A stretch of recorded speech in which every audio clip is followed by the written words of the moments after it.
not confused about Black Lives Matter. They weren't confused about Colin Kaepernick when he said, hey, he screamed at the top of his lung, I am protesting about police brutality, what's going on in this country is not right. This has nothing to do with the military. And then right after he said it, he disrespecting the military. And they do the same thing. They do the same thing with Black Lives Matter. You know what I'm saying? It's like they asked us about that. Yo, is this disrespectful to you? Yeah. Like with me being a veteran, the dude walked up to me and was like, the fact that Colin Kaepernick takes a knee during the national anthem, is it disrespectful towards you? And I was like, bro, America don't give a fuck about me, but I'm like, I don't give a fuck about it. I said, man, if anything, and I was like, if I went to war to fight for y'all freedom, and that's what I really was over there for, dude got the right to do whatever the fuck he want to do. Right. It's not hurting me. Right. I'm like, nah, man, he's saying fuck the fallen soldiers. I'm like, how is he saying that? Yeah. But that's what they want to. They want to turn people against each other, man. Basically. Yeah. It's the white collective. They've been taught to always control the narrative. You know what I'm saying? So if you're saying one thing, with their privilege, they're gonna say, nah, well, I'm gonna interpret what you say as this right here. Yeah. You know what I'm saying? Because they don't want anything that's gonna be remotely progressive for black folks, and so that's what they do. You know, they just twist the narrative as always. It was a post that made perfect sense. The man was like, all states matter. But you know, cause like Houston going through, he was like, all states matter. You know what I'm saying? We know Houston is going through this, but look, we not just look. Every state matter, man. You know, Arkansas, Louisiana, all these states matter. We don't just need to focus on Houston. Yeah. But Houston going through some shit right now. White people like, no, you know, Houston is tragic right now. And that's what the fuck we saying. This shit is tragic right now. But they don't give a damn, man. Houston is predominantly black. See, there's some white people out here I've met that are actually down for the cause, man. I can't sit here, I'd be wrong if I sit here and act like it's not some that are down. It's always a handful. That's when anything, it's always a handful. Yeah. They feel like, you know, I ain't gonna say all of them, but you got some of them, they feel like, well, they're black. Some white people think they're actually black. I ain't talking about them. You talking about like real white people? No, I'm talking about white people that know, like, look, bro, this is fucked up. How can I help? Like, tell me what I need to do to help. Like, what do I need to do? I done ran across people like that. Like, you know what I'm saying? If I see some racist shit, I stop and I say something to it. You know what I'm saying? They don't, you know what I'm saying, not say anything when they're amongst their friends. That's what the white dude said about the nigga. He was like, if somebody call you a nigger, Reggie, I'll fucking say something. They can't just be calling you nigger. Cause that fuck with me, Reggie. If they just called you a nigger, he said it like 5 times. But you know, I was just like, okay. Fucking with colored girls. Oh, bro. That's how it be. That's how it be, man. But I mean, I guess what do you tell them, man? You know, you say you believe it's some white folks out here that's down. I believe it's a few. Like I said, I can't stunt. I tell them, like I said, if you see some racist shit that's happening and you don't say anything about it, then you know what I'm saying. What's the point? Get the fuck away from around me. The whole point is, you know what I'm saying. You're supposed to correct it. You're supposed to correct it and stand up for it. You know what I'm saying? Don't do it when you're around me. You know what I'm saying? Or do it when it's convenient. You do it when it's supposed to happen. And you continue to do it because that's what's right. So how do you know they're doing it when they're not around you? You know what I'm saying? I can only hope. You know what I'm saying? I can only hope.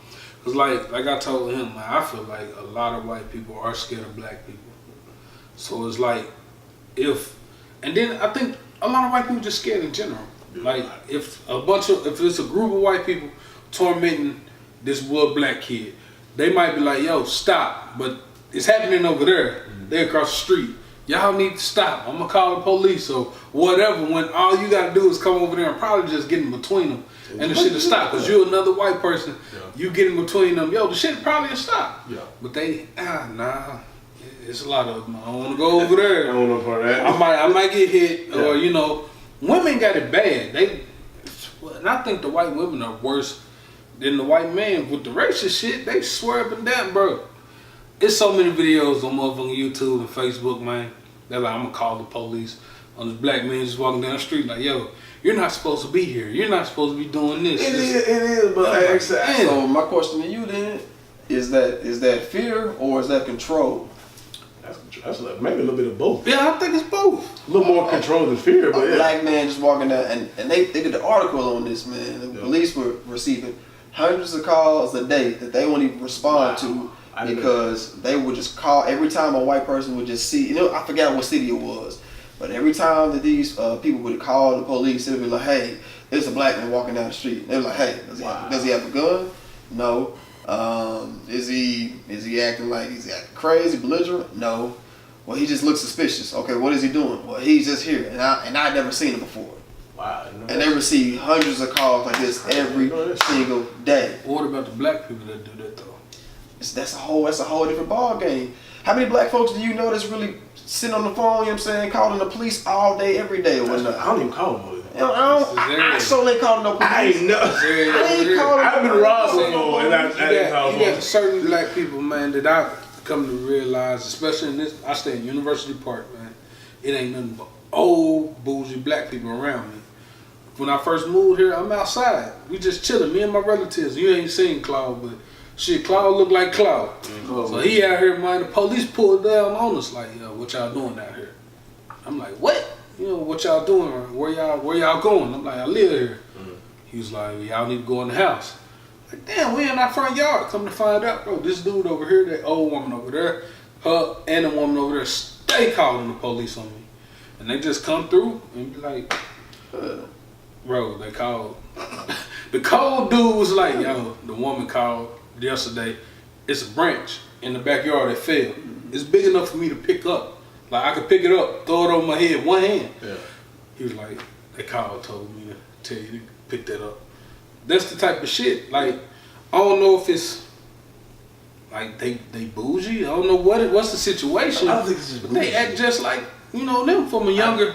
I think what happened is once they get to a certain, what happened to certain black people is, especially older ones, you're nigga, you know what I'm saying? But once they get to a certain point in their life, they feel like, okay, I'm not a nigga no more, I'm a black person with money. And you know what I'm saying? It goes back to the whole, self-hate thing. Yeah. But that's just like how victims of white supremacy. Yeah, how white men tell me we don't want you in our neighborhood.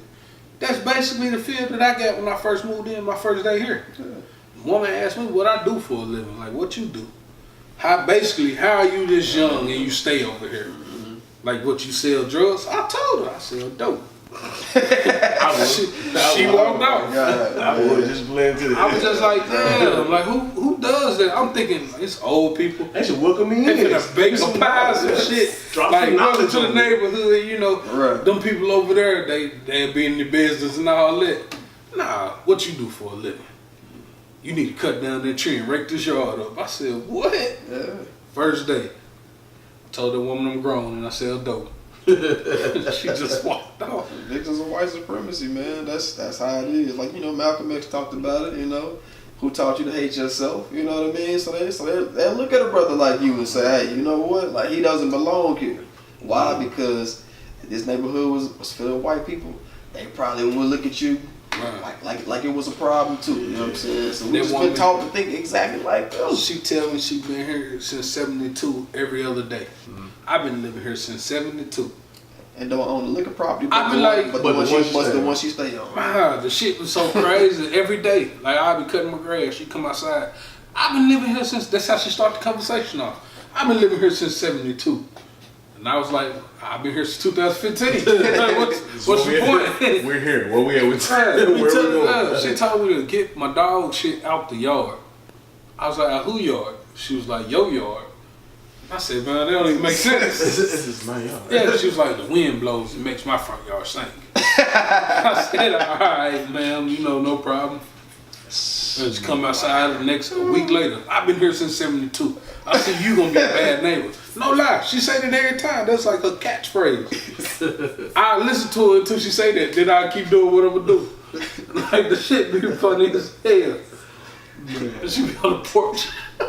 Come outside, I've been here since 72. The only reason I listen to her, bro, her daughter thick than a motherfucker. He plotting. That's the only reason. He plotting. I had Zeus run up to her daughter. She was petting them and stuff. I was like, ah, damn, thick ass. Been here since 72. It's just funny, bro. Oh, man. So I want you to speak on your marriage, man. Like, how is that, you know what I'm saying? black love, man. Man, hey man, black love is beautiful, man. That's the only kind of love I really see, man. You know, I've only been married for like 4 months, but you know, I've been knowing my wife since I was like 16 years old. You know, so when I came up around the time that Facebook was starting to pop off. So I kind of hit her, you know what I'm saying? I was in there early, you know what I'm saying? So I established communications a long time ago, you know what I'm saying? It just didn't happen till we got back down here, started kicking it, man. And, you know, I say this, man, what I really love about her, and I talk about this, I wrote about this, is the fact that I got a woman that believes in me, you know what I'm saying? And that's what makes us click so well. That's what make us mesh so well, you know what I'm saying? She understands I got dreams and aspirations, and instead of saying, well, you know what, like, you need to go ahead and get your job at UPS and pack up boxes because we got things to take care of. She say, you know what, hey, I believe in you. I know what you're doing you passionate about, and I think you're gonna be somebody and you're gonna make an impact. And that's why we meshed so well, because when I met her, she didn't kill that thing that I wake up every single day. You know what I'm saying? That gives me that drive to keep on going. You know what I'm saying? And so ever since then, man, we been rocking heavy, man. I want you to speak That's on a that rare thing, man. Yeah, but see, I want you to, it's the rare love, that love is rare. But what I like about, I'm on the same page exactly with you. The whole point of how she support what you're doing. And you know, I know some black women that do support their man, and some women that have supported their man, it's turned out wrong for them, so they kind of sad about that. So how do you feel black women can, you know what I'm saying? Do you think it's a lot of them like that? This thing, man. My guy Fonte, he said it the best. He said, a woman's life is love, and a man's love is life, and he gonna live it to the fullest. You know what I'm saying? And so, while a woman out here chasing love, men gonna be out here chasing life. You know what I'm saying? Like all the time. You know what I'm saying? Reggie, you a blogger. For me, I know the first thing I do when I wake up, I thank God. Thank you for giving me another day. And I'm opening up my book and I'm trying to figure out, hey, what can I write about? What can I talk about today? Bruh, that's funny you say that. Like I got to the point that it's kind of like borderline obsessive. Like I'm always thinking, I'm in the car like, okay. Or I'm constantly checking, like, oh, I can write about this. Or I can talk about this. You know, the wheels are always turning. Or I'm always constantly watching the Breakfast Club, getting ideas from David Banner. Or, you know what I'm saying? Just, you know what I'm saying? And like I said, you were the first one to reach out to me. You was like, bro, you know, so I like what you're doing with the blog. And like a brother that writes, that's big. Absolutely, that is major because it's, you know, we don't have a voice in that world. When we read these publications from, you know, Huffington Post, Black Voices, Black America Web, The Root, all these publications that speak for African Americans, majority of them are women. No offense, that's fine, black women, that's cool. But a very small portion of the content that we read comes from black men. So we got to get more black men speaking and writing to talk about our experiences and our ideas and our perspectives. You know what I'm saying? Because black folks, you know, a lot of black men are afraid to write. And I told you that. Yeah. You know what I'm saying? You may want to initially do videos and podcasts. Indeed. We got to master that journalism, that written word. Because at the end of the day, that's what's going to stick 100 years from now. You know what I'm saying? 500 years from now. Does that tie into black men being scared to show emotion? Because, I mean, with the writing down stuff and all that, like you said, there's not a lot of black dudes doing that. Yeah. Do they feel like, man, if I'm out here doing certain stuff, if I do certain stuff, I'm not looked at as being that guy? Yeah, I mean, I think it ties to that. I think it ties to the emotion part, and emotional aspect. And I think I also believe it ties to the just not feeling intelligent enough to say, hey, you know what? Yeah, that's what it was. Honestly, that's what it was. I felt like I was like, I'm not good enough to write. I was like, I'm not good enough to write it out. Like, why should I write? Like, nobody's gonna read it. And you know, so at the time, I was so focused on just what I was saying than how I was saying it. You know what I'm saying? And after a while, somebody told me, like, bro, just do it. Like, if you're gonna make some grammar mistakes, make the mistakes, but just show people that you're constantly